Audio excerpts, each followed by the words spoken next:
Bonjour, bienvenue sur Radio Clé de Vie, la radio du développement personnel. Et j'ai le plaisir, comme chaque semaine, d'accueillir Luc Bodin. Bonjour Luc. Bonjour Alexandre et bonjour à tous, je suis très heureux d'être là.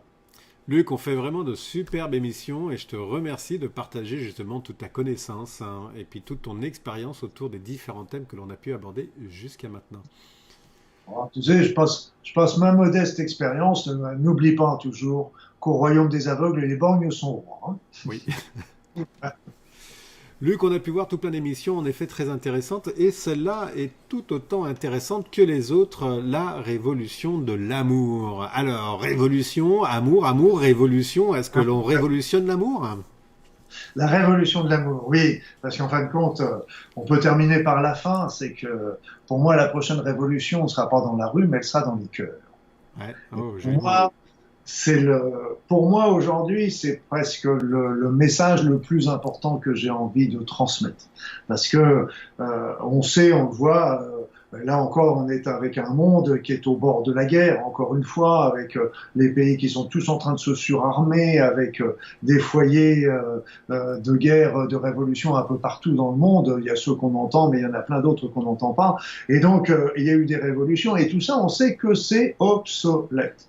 Tu sais, moi je dis souvent, si les révolutionnaires français de 1789 venaient voir la France d'aujourd'hui, ils s'apercevraient qu'on est toujours en monarchie. Donc, on a changé les têtes, on a changé la présentation.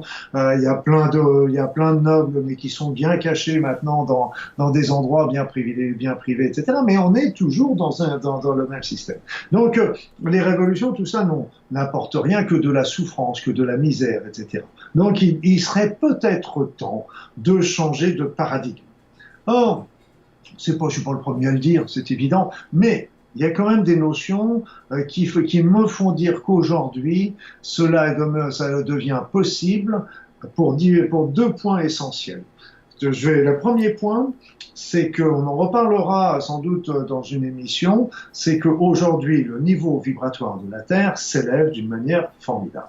Donc on a des êtres aussi qui sont assez incroyables, qui viennent de s'incarner sur la Terre, qui sont les enfants indigos, les enfants arc-en-ciel, mais enfin c'est des enfants qui ont des capacités très ponctuelles, mais très puissantes dans leur domaine et qui peuvent être des éléments qui vont transformer notre avenir de l'humanité. Mais surtout, c'est que cette élévation va nous pousser vers de plus en plus de conscience. Mais ça, c'est un petit peu nébuleux quand je raconte ça, plus de conscience. Mais dans la pratique, ça veut dire qu'on va avoir une puissance de notre esprit de plus en plus grande. C'est-à-dire que cette puissance de l'esprit, on a parlé de la demande, tiens, par exemple précédemment, dans un autre, eh bien cette demande, elle sera encore de plus en plus forte parce qu'on a cet esprit qui devient de plus en plus puissant. Là, les réponses deviennent de plus en plus rapides. Et donc, c'est vraiment quelque chose que je n'aurais même pas dit il y a 10 ans ou il y a 20 ans. Tu te rends compte? Il y a 10 ans. Aujourd'hui, il y a des choses qui sont possibles aujourd'hui qui n'y étaient pas dans notre esprit il y a 10 ans et 20 ans. On sait que l'esprit agit sur notre corps, agit sur la matière, agit sur les autres. Et donc ça, c'est le premier point, c'est que notre esprit n'a jamais été aussi puissant qu'aujourd'hui. Le deuxième point, c'est un petit peu dans la théorie des 100 singes, le centième singe, c'est qu'on s'est aperçu que pour transformer un paradigme, il n'y avait pas besoin qu'il y ait une majorité de la population qui suive ce nouveau paradigme pour la faire basculer. On sait qu'il suffit d'une minorité qui soit sur, c'est pour ça qu'on donne la quantité des 100 singes, mais c'est un chiffre utopique, je veux dire, qu'il y a un chiffre en l'air, mais c'est comme s'il a fallu 100 singes, quand le centième singe s'est mis à se placer dans ce nouveau paradigme, l'ensemble de la communauté des singes, aussi bien sur l'île que sur les autres îles, ont commencé à changer de paradigme, à changer cette... Et donc là, ces deux éléments sont déjà un peu importants. Le troisième point qui est important, je donnerai pour ça une analogie, parce que j'ai un ami qui travaille beaucoup dans l'armée.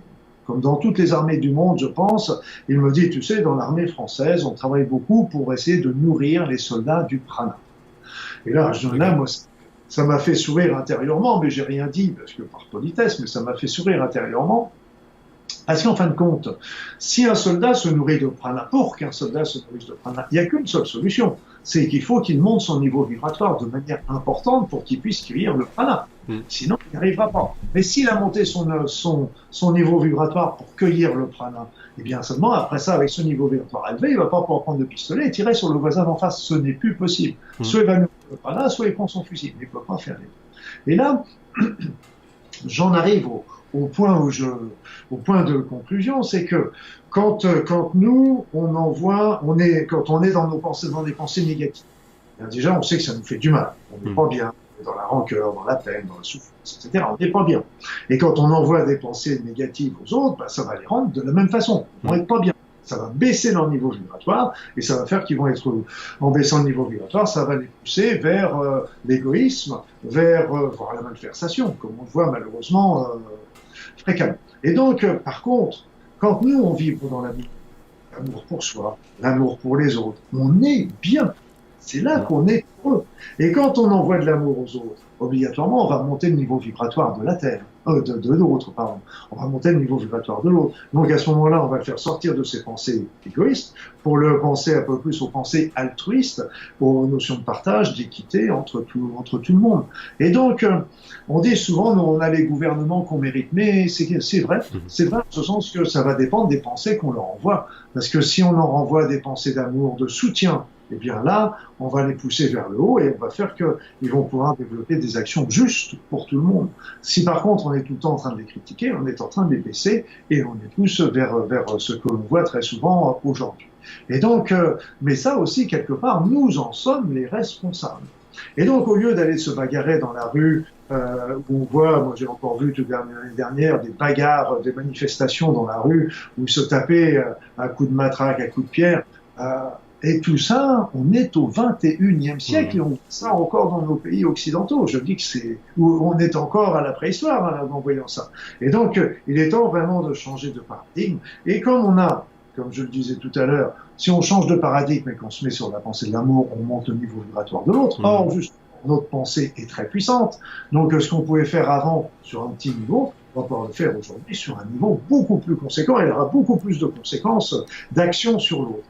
Et puis aussi, comme je le disais tout à l'heure, c'est avec la théorie des 100 singes, on n'a pas besoin d'être des milliards. On n'est pas besoin de 7 milliards et demi, c'est plus de 7 milliards et demi ou bientôt 8. On n'a pas besoin d'avoir 4 milliards de personnes qui font ça pour que tout le monde.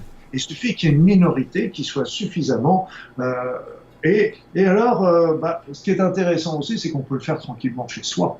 C'est-à-dire, c'est qu'on n'a pas besoin de faire des groupements, on n'a pas besoin de faire des associations, on n'a pas besoin de faire tout ça. Chacun fait ça tranquillement chez soi. On est dans un embouteillage, au lieu de râler, machin, etc., on envoie de l'amour autour de soi, on envoie de l'amour à nos gouvernants, etc. On est dans le métro, on est dans le bus, on peut faire ça à ce moment-là. Donc, faut prendre un petit peu de temps pour les jours pour le faire. Et si on est nombreux à le faire, on peut avoir une action importante. C'est ça justement, comment est-ce que tu le fais?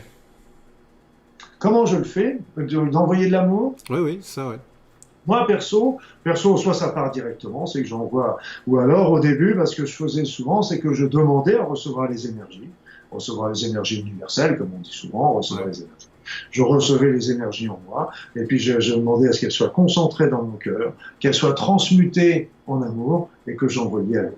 Comment qu'on fait pour aimer les autres? Comment on fait pour le sentiment d'amour, l'amour, le sentiment amoureux, on n'a pas besoin de notre emploi, je dirais quelque part. C'est quelque chose de spontané. Il faut retrouver cette spontanéité, parce que c'est là où on est bien dans l'amour. C'est là où on est bien.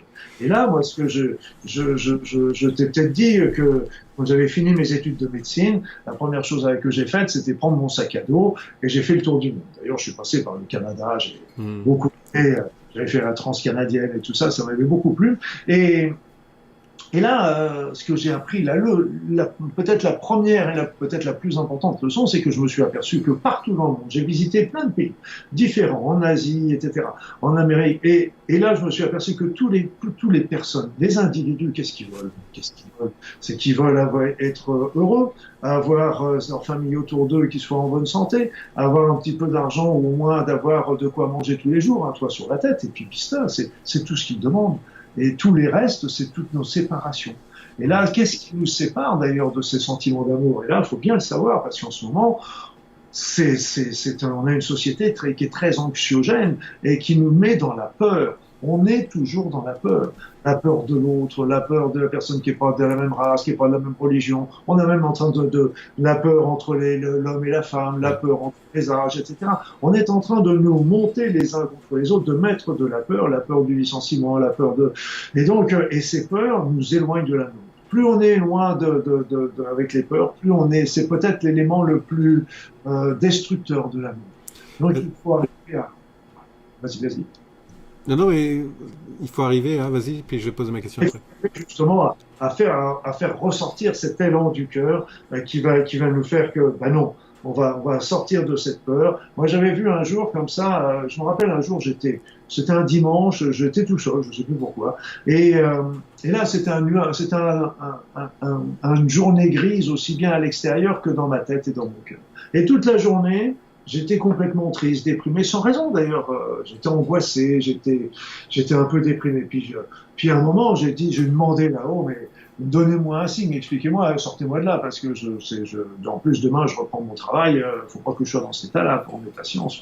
Et puis là, ils m'ont montré une une image très très simple. Il y avait la terre, je voyais le sol, plus exactement, un petit bonhomme sur cette terre, c'était moi, et ce petit bonhomme était au-dessus de lui, il y avait des gros nuages noirs. Et donc, il y avait ça sur les épaules, et il était très, très triste, très, très triste. Et puis, à un moment, ils me font comprendre que tout simplement, il suffit que là encore, je le veuille, que je le demande, etc. Et quand je veux, je traverse cette nuage. Quand je veux, je le fais. Et dès que j'ai fait, je me suis retrouvé de l'autre côté du nuage, et qu'est-ce que j'ai retrouvé? Le soleil.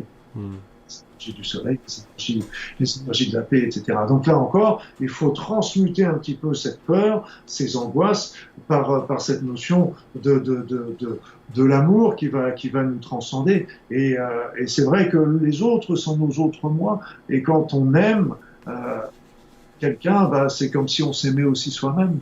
Ouais, c'est aussi... Là, on arrive aussi un petit peu dans la physique quantique où en fait on ne fait plus qu'un. Je voudrais poser la question suivante, c'est-à-dire que c'est même pas une question, c'est assez simple en tant que tel d'avoir une petite pensée, ne serait-ce aussi infime qu'elle soit positive. Ça commence vraiment par ça en fait. Par des petites choses.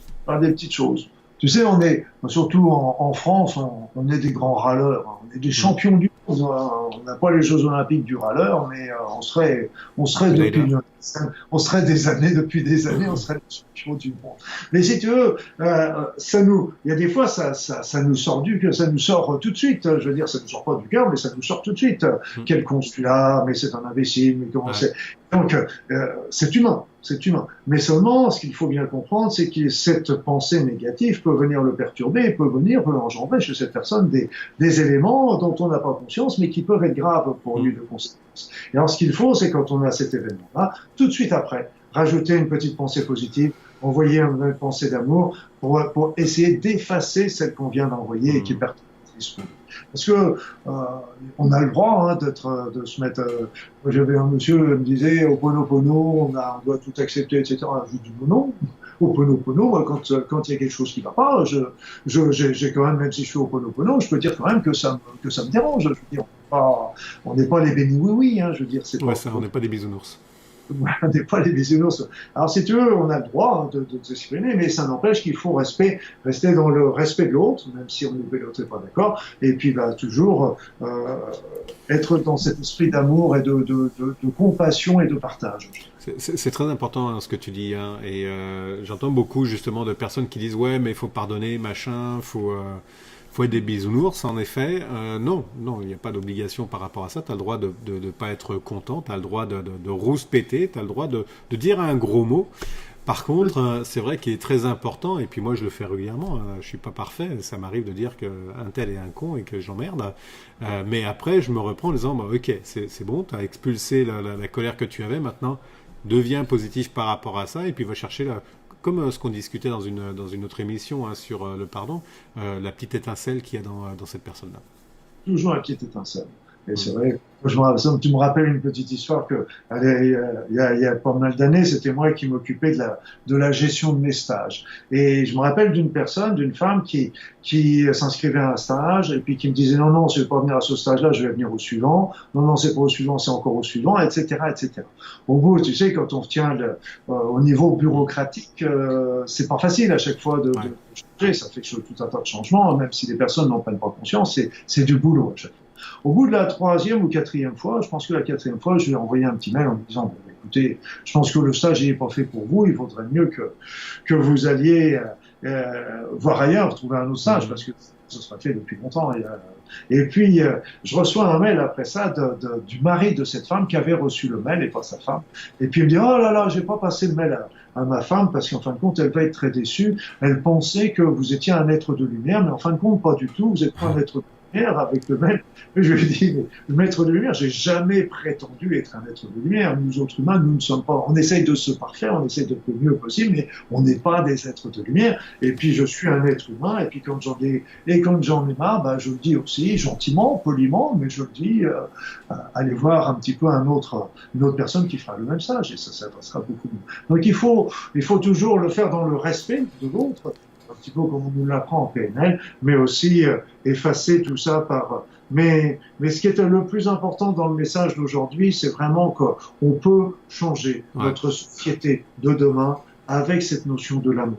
Et il suffit là encore que chacun efface un petit peu au fur et à mesure les pensées négatives par des pensées positives qu'ils vont envoyer tout près et prendre du temps simplement pour envoyer de l'amour à la planète, aux dirigeants politiques, militaires, financiers, industriels, peu importe, sans donner de nom, parce qu'il y a des noms qui fâchent. Donc, après ça, faut pas donner de nom, faut rester dans un flou artistique, mais envoyer de l'amour, parce que à ces personnes-là, autrefois on respectait souvent, moi je voyais quand j'étais gamin, il y avait un grand respect, par exemple, de Gaulle, qui était, même si les gens n'étaient pas d'accord toujours avec ce qu'il faisait, il y avait toujours un respect du président, il y avait toujours un respect de la personne, parce qu'il avait, en plus, lui, il était aussi intransigeant, parce que le jour où il a eu un référendum qui était contre lui, il a démissionné, tandis que là, aujourd'hui, vous avez des référendums qui sont contre, et puis il reste quand même toujours. Je vous ai compris. Mais donc, mais là, toutes les personnes peuvent respecter, et donc on envoyait plutôt des pensées positives pour ces êtres, pour les aider à gouverner. Et donc là, aujourd'hui, on est complètement dans un système inverse, et on crée des situations qui sont terribles. Donc des petits gestes, les amis. On va finir sur ça, on dépasse comme d'habitude. Luc, merci beaucoup. S'il y a quelque chose à retenir par rapport à ça... Non, je disais désolé, pardon, merci, je t'aime. Donc, s'il y a une chose à retenir là-dessus, c'est que voilà, diffuser de l'amour le plus souvent possible et le plus simplement possible. C'est pas la peine forcément de vous mettre dans une pièce fermée, etc., à faire une grande méditation. Vous pouvez le faire directement au volant de votre voiture quand vous êtes dans les embouteillages ou dans les transports en commun. Je te laisse finir le mot de la fin, Luc. Et ça, c'est très, très important parce que ça peut changer notre société de demain, notre monde de demain. Si on est nombreux à le faire, on peut carrément transformer. Et là, j'en ai l'intime conviction, avec les capacités qu'on a aujourd'hui, on peut carrément changer le demain. En restant chez soi et sans aller prendre des coups de matraque. Je vais faire, merci bien Luc, je vais faire juste une petite aparté pour le mouvement altruiste qui est lancé par Bruno Lallemand que tu connais. Et donc ce mouvement altruiste, voilà, c'est exactement ça, c'est de diffuser de l'amour et d'amener de l'altruisme un peu partout dans notre vie quotidienne et auprès de beaucoup de personnes. Luc, merci beaucoup, on se retrouve la semaine prochaine, excellente semaine à tous, bye bye. Amis révolutionnaires, au revoir.